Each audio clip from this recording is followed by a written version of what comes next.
আসসালামু আলাইকুম। এখন আর বর্তমানে সোলার সিস্টেম নিয়ে নতুন কিছু বলি না, কারণ পুরনো যে সমস্যাগুলো রয়েছে সেগুলোই এখন সমাধান হয়নি। বর্তমান প্রেক্ষাপটে সোলার সিস্টেমে এত সমস্যা, যেগুলো নিয়ে আমরা সোলার সিস্টেম লস পার্ট 1 এবং পার্ট 2 কিন্তু তৈরি করেছি।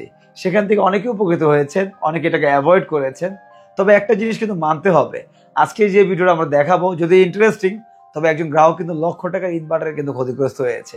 তো আপনারা যারা সোলার সিস্টেম করবেন বা করেছেন, হাইলি রিকমেন্ডেড করবো এই ভিডিওটি দেখবেন, এবং লাস্ট পার্টে আমরা কিছু সমাধান এই সমস্যা থেকে বের হওয়ার জন্য কি কি করবেন সেটা নিয়ে আলোচনা করব। আজকে আপনাদেরকে আমরা নিয়ে যাবো জামালপুরে। জামালপুর থেকে একটি 3 কিলোওয়াটের গ্রোয়াটের SPF 3000 ES যে ইনভার্টারটি দেখতে পাচ্ছেন, সেটি কিন্তু আমাদের কাছে আসছে।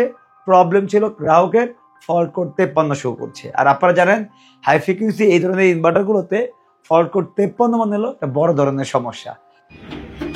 এই যে ভাই আপনার মালটা আমার আনা হয়েছে, ভিতর থেকে অনেক পচা গন্ধ আসতেছে। এটা যে আপনার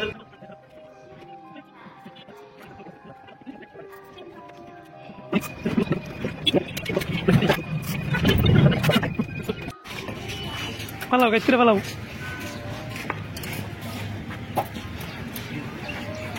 করছে বাজে রয়েছে মনে হয়। এই যে বসছে ঠিক ঠিক আছে দূর ইন্দুরের বাচ্চা। হাত ফেলাও হাত ফেলাও হাত ফেলাও হাত ফেলাই দাও ফেলাই দাও আছে।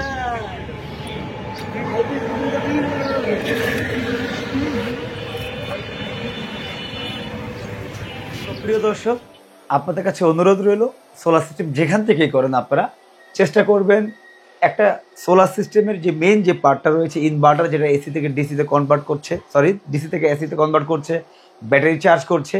আর সোলার সিস্টেমের সবচেয়ে সমস্যা যেটা হয় সেটা হলো সোলার ইনভার্টার।